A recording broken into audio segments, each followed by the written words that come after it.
بسم اللہ الرحمن الرحیم۔ السلام علیکم، کیسے ہیں آپ سب؟ ہوپفلی ٹھیک ٹھاک ہوں گے۔ Welcome to learn Quran at Islamic world. Surah Kausar قرآن پاک کی سب سے چھوٹی سورت ہے اور یہ قرآن پاک کے 30ویں پارے میں ہے۔ سورۃ کوثر کا خاص وظیفہ ہے کہ ہر قسم کی پریشانی کے لیے، چاہے وہ پریشانی کتنی ہی بڑی کیوں نہ ہو اور کوئی مقصد کتنا ہی بڑا کیوں نہ ہو، اس وظیفہ کو کرنے سے انشاءاللہ تعالیٰ 3 دن کے اندر ہر قسم کی پریشانی اور ہر قسم کی حاجت پوری ہو جائے گی۔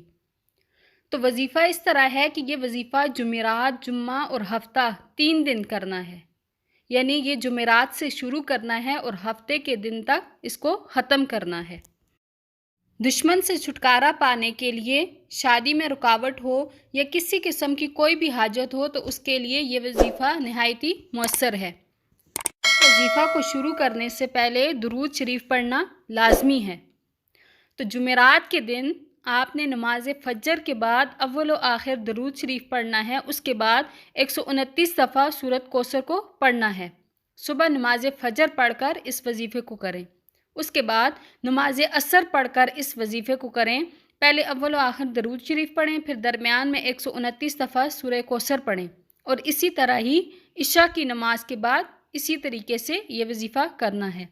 اس طرح تینوں دن یہ وظیفہ مکمل کرنا ہے، یعنی جمعرات، جمعہ اور ہفتہ کے دن اس کو ختم کرنا ہے۔ تو وظیفہ کرنے کے لیے کوئی بھی اگر کسی قسم کی حاجت ہو یا مقصد ہو تو اس کو ذہن میں رکھ کر یہ وظیفہ کریں، اور وظیفہ کرتے وقت اپنا پورا دھیان اس وظیفے کی طرف ہونا چاہیے اور دل میں کسی قسم کا کوئی شک نہیں آنا چاہیے، یعنی کہ مکمل توجہ اور یقین کے ساتھ اس وظیفہ کو کریں تو انشاءاللہ تعالیٰ اس کی برکت سے اللہ تعالیٰ آپ کی ہر جائز دعا کو قبول فرمائے گا اور ہر قسم کی پریشانی کو دور فرمائے گا۔ مزید اسلامک ویڈیوز اور وظائف کے لیے اس چینل کو سبسکرائب کریں۔ آج کے لیے اتنا ہی، دعاؤں میں یاد رکھیے گا۔ اللہ حافظ۔